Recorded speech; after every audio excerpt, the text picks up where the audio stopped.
देशामध्ये जी परिस्थिती निर्माण झालेली आहे, बेरोजगारी वाढलेली, शेतमालाला भाव नाही, शिक्षणाचं खाजगीकरणामुळं भविष्यामध्ये सगळ्या शाळा बंद होणार आहे किंवा शाळेच्या संदर्भामध्ये शिक्षणासंदर्भामध्ये जी पॉलिसी आहे शिक्षक विरहित शाळा, यामुळं भविष्यातलं शिक्षण भारतातलं बंद होणार आहे. नोकऱ्यांचं कंत्राटीकरण खाजगीकरण झाल्यामुळं सरकारी सगळे जॉब किंवा सर्व्हिसेस सगळ्या संपलेल्या आहेत. याच्या विरोधामध्ये भारतात प्रचंड असंतोष आहे आणि त्याला एकत्र करण्याची जबाबदारी विरोधी पक्षांची आहे. यासाठी आम्ही प्रयत्नशील आहोत. याच्यामध्ये सगळेच पक्ष सकारात्मक प्रतिसाद देत आहेत.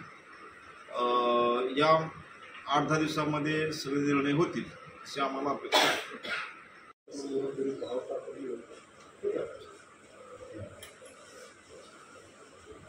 लोकसभा निवडणुकीवरती आज तुमची राज्याची बैठक झाली साताऱ्यामध्ये.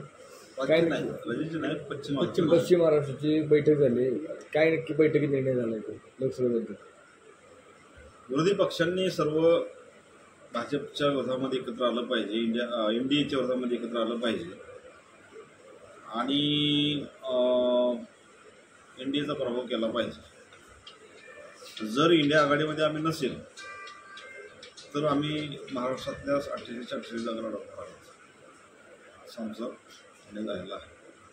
पश्चिम महाराष्ट्रातून कुठे कुठे लोकसभा ते सगळ्या, जर इंडिया आघाडीत आम्ही नसू तर सगळ्या जागा लढवणार.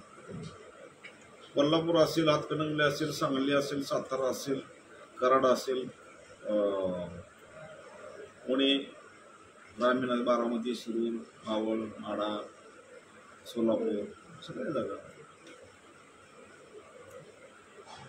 थँक्यू.